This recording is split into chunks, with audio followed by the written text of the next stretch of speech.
Hello, boys and girls, and welcome to Read Aloud Time with Miss Leah. Welcome back. If you'd like to find a comfy place on the couch or on the floor with a blanket and a pillow, and maybe grab your stuffy, and you can have a listen. We're going to continue with Mrs. Piggle-Wiggle's magic. We are reading Chapter 5, The Interrupters. What do you suppose happened at the garden club today? Mrs. Franklin asked her husband at dinner. Before Mr. Franklin could answer, Benji Franklin said, "Hey, Dad, I'm the pitcher of our baseball team." "Please don't interrupt, Benjamin," Mr. Franklin said. "Now, what happened at your garden club, Carol?" "Well, John, I won the first prize for my arrangement of forsythia and driftwood," Mrs. Franklin said. "The things I don't understand about flower arrangements," and Mr. Franklin began when Stevie interrupted to say, "I caught a little green frog on my way home from school." "Don't interrupt, Daddy," Mrs. Franklin said. "Now, what is it you don't understand about flower arrangements, John?" "I don't see why you don't use flowers.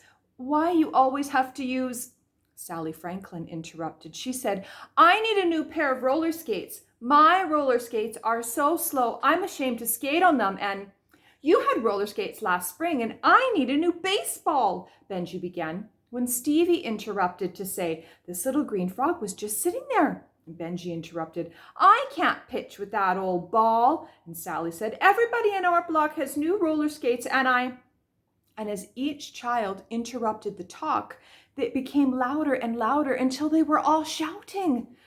Mr. Franklin shouted louder than everyone, "Be quiet, all of you! I desire to finish my thought." Now, the thing I don't understand about flower arrangements is why you don't use flowers. Why you always have to stick sticks or stuff sticks or old weeds or seed pods or broken flower pots in with the flowers. Mrs. Franklin smiled indulgently at her husband and began explaining. "Flower arranging is an art," when Sally interrupted. "If I try to make figure eights with a broken strap, I'll probably kill myself. Ball bearings only cost—" Stevie interrupted her. "Would you like to see my little frog? I've got—" And Benji interrupted him. "Doesn't anyone in this family care that I'm captain of my baseball team? Doesn't anyone—" "Stop interrupting!" Mr. Franklin shouted.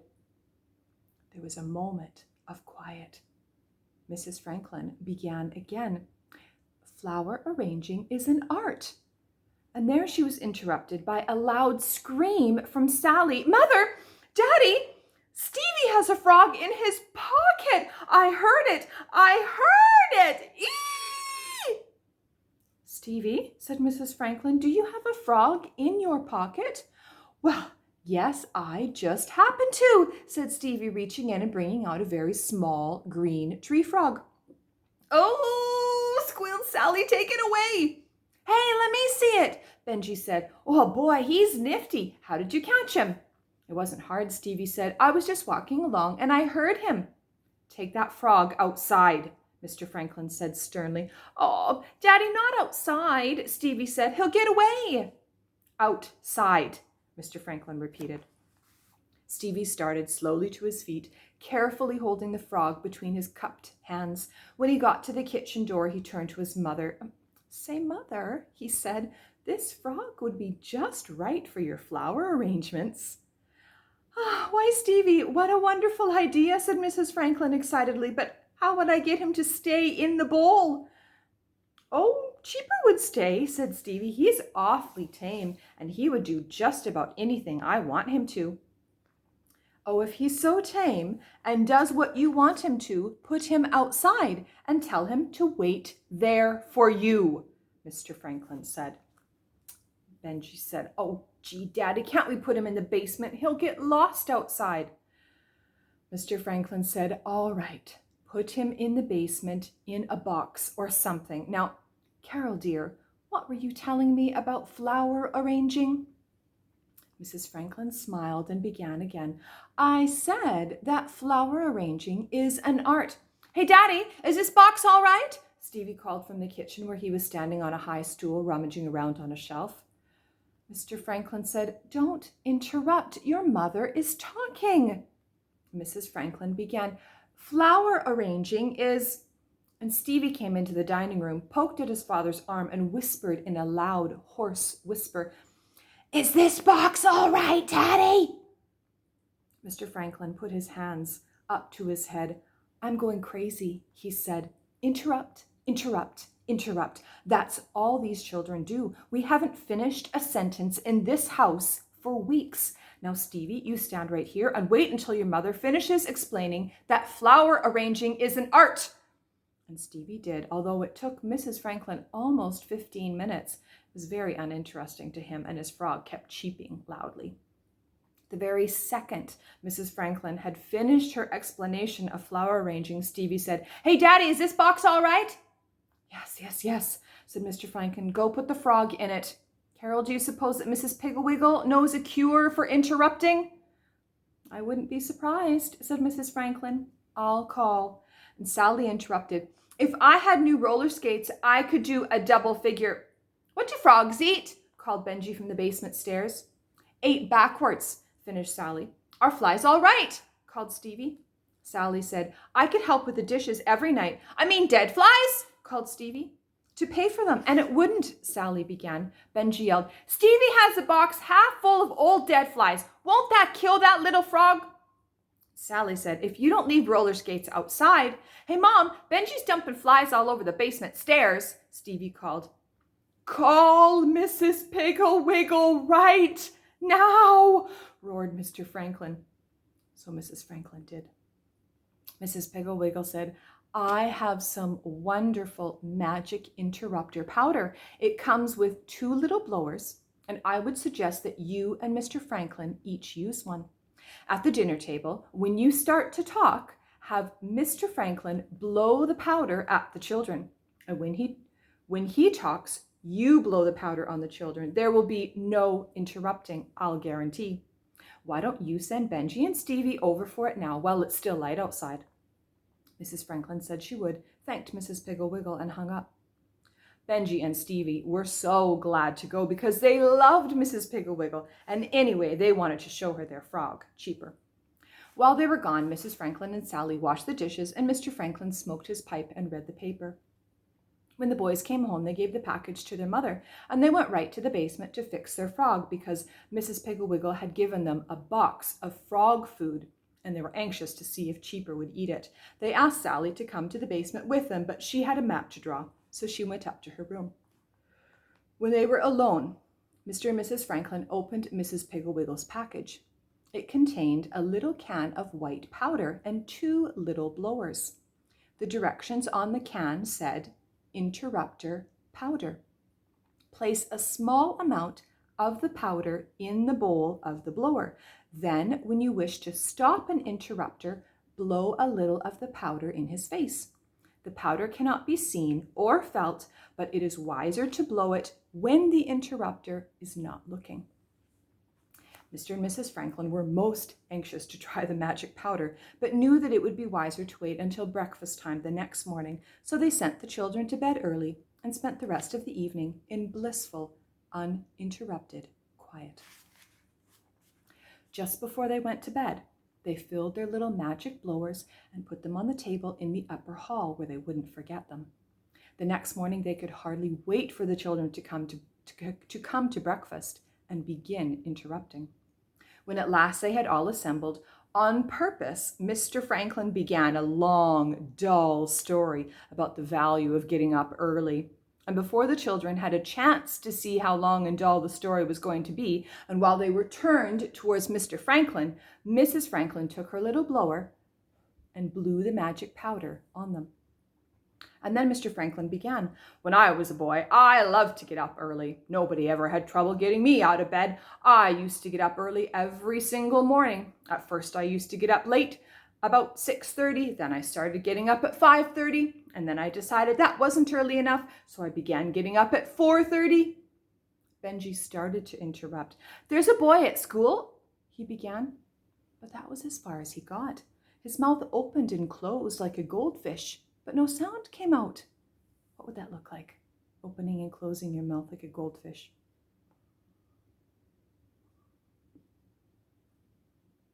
like that. Mr. Franklin looked at him, smiled, and continued, "At 4:30, so I could see the beauty of the sunrise and hear the early morning sounds." Stevie tried to interrupt. "My teacher says," but that's as far as he got. His mouth snapped open and shut and closed like a spectacle case, but no sound came out. Maybe like that. Sally began to laugh and to point at the boys. "Hey, look," she began. And then her mouth just stayed open, wide open, and she looked like a board with a knothole in it. How does Sally look? Her mouth is just open, and she can't close it. Mr. Franklin looked around at his gaping children, smiled with pleasure, and continued, "Sounds of birdsong and peace, could smell the delicious fragrance of flowers drenched with dew, could watch the sun come up and give the gray earth form and color." And he finished his story in complete, uninterrupted silence. Then Mrs. Franklin said, "John, do you think we should have the Weavers to dinner Friday night? They are terrible bores, but we do owe—" Benji tried to interrupt. He said, "Today is the day," but no one ever figured out what day today was because his mouth just stayed open, like Sally's. Mrs. Franklin continued, "We owe them a dinner, and the Chalmers are not to—" Sally started to say something. "You told me not—" And the sound stopped, but her mouth snapped open and snapped shut and snapped open and snapped shut like a spectacle case. There was no sound. Stevie said, "What's the matter?" But the words seemed to choke in his throat, and his mouth opened and shut like a goldfish. And Mrs. Franklin continued, "The Chalmers are not too bright themselves, so it really would be killing two birds with one stone." "Which is a fine way to talk about your cooking," said Mr. Franklin, laughing. The children didn't say anything. They just sat there like a knothole, a fish, and a spectacle case. That afternoon, Mrs. Franklin had some of the ladies from her garden club for tea, and she asked Sally to pass the sandwiches and the boys to keep the kettle boiling and to wash the cups. Sally had on her best ruffly white pinafore, and the boys washed clear above the watermarks on the wrists, and everything went very smoothly until Mrs. Wintersmelt began explaining the value of chicken wire in flower arrangements. All the ladies were listening in a most eager way when suddenly the kitchen door was flung open and Benji and Stevie came racing into the living room. "Is it watercress, Mother?" Benji said. "I'll listen to that dummy," said Benji. "Anybody knows it's watercress." "Boys," said Mrs. Franklin, "go out to the kitchen. You have interrupted Mrs. Wintersmelt." The boys went sheepishly out to the kitchen, and Mrs. Franklin excused herself, picked up the little blower from the hall table, and followed them. And just as they turned the corner from the pantry to the kitchen, she covered them with the magic powder and then gave them a short, firm lecture. And then, just for safety's sake, she called to Sally, who was listening outside the door anyway, hoping the boys might be slapped a little, and told her to fix some more lemon slices. And when she was getting the lemons out of the cooler and had her back turned, Mrs. Franklin sprayed her with the magic powder, then went back to the living room to catch the end of Mrs. Wintersmelt's advice on chicken wire. When Mrs. Wintersmelt had acknowledged the clapping that followed her talk, Mrs. Backscratcher began a talk on how much more effective flower arrangements are when you don't use flowers at all. She was well into her subject and was describing a lovely flower arrangement she had brought with her, made of toothpicks and bottle caps, when Sally tried to interrupt her to tell her that they had made things out of toothpicks at school, and she took hold of Mrs. Backscratcher's arm and began, "We make—" But that was as far as she got. Her mouth just stayed open. Mrs. Backscratcher stopped talking and stared at her. "Does the child stammer?" she asked Mrs. Franklin. "No," said Mrs. Franklin in a most exasperated way. "She interrupts, which is worse. Go out to the kitchen, Sally." And Sally, her mouth still wide open, went. Mrs. Backscratcher continued, "You know, ladies, that is a very funny thing. This little girl's mouth open reminds me of a lovely arrangement I saw in Chicago, made out of a knothole and a bunch of grass." The ladies all moved their chairs in closer. Now, I'm almost finished the chapter, but if you wanted to pause the video, now would be a good time. You could pause it and then come back to it. I realize it's starting to get a little bit long, but if you're able to listen for a little bit more, I'm almost finished. Mrs. Franklin, from the corner of her eye, saw the kitchen door swing open, and Benji and Stevie edged into the hall and began, "Mom, Stevie, Mom, Benji." But that was all. They just stood there, their mouths opening and closing and no sound coming out. The ladies all stopped listening to Mrs. Backscratcher and peered out at the children. Mrs. Wartsnoggle, who was deaf and wore an earphone, thought the children were saying something, and so she turned her earphone up as high as it would go, and then when she still couldn't hear anything, she took out the batteries and tapped on them. Mrs. Franklin got up and pushed the boys back into the kitchen, and Mrs. Backscratcher continued, 2 pipe cleaners and a vanilla cork put into an empty sardine can." Only to Mrs. Wartsnoggle it came out, 2 pipe cleaners and a vanilla cork put into an empty sardine can," until she turned her earphone down. For the rest of the afternoon, the children stayed in the kitchen, but just to be on the safe side, Mrs. Franklin kept the little blower in her knitting bag. At dinner, Mr. Franklin blew so much magic powder on the children that they didn't even start to interrupt. They just turned their heads towards the person that they hoped to interrupt and opened and closed their mouths, or kept their mouths open and snapped shut, and then snapped shut like a spectacle case. Finally, Sally, during a pause in the conversation, and when she was not interrupting, asked her mother and daddy what had made Benji and Stevie and her suddenly stop talking and look like fish. So Mr. and Mrs. Franklin explained about the magic interrupter powder and showed the children the little blowers. Benji said, "I think that's a good idea, but I think you and Daddy should have some too. You interrupt lots of times." Mr. Franklin said, "Benjamin, your mother and I are grown up." Mrs. Franklin said, "I think Benjamin is right," and she blew a big puff of powder on Mr. Franklin. He grabbed his blower and blew some on her, and then everyone laughed. A few minutes later, Mr. Franklin tried to interrupt Mrs. Franklin's rather long, drawn-out description of her tea party, and he was certainly surprised to have his mouth open wide and stay open, and no sound came out. Then Mrs. Franklin tried to interrupt Benjamin's night before last dream, which turned out to be a rehash of Treasure Island, and her mouth opened and shut like a cod. My, the children and Mr. Franklin laughed. Of course, the Franklins used up all the magic powder in 2 weeks, but its spell lasted, and to this day, nobody in that family ever interrupts anyone else. It's just a pleasure to tell a story at the Franklins' house. You can always count on uninterrupted, eager attention, even if you are the biggest bore in the world. All right, that's the end of the chapter. I will show you the one picture. It's of the tea party. So you can see poor Sally standing there right here. She's got her mouth open trying to interrupt, but she can't say anything. And then the other ladies at the tea party as well. Okay, thank you so much for listening. I know that was a long time, but I wanted to finish the chapter. So thank you for listening, and I'll see you next time. Bye-bye.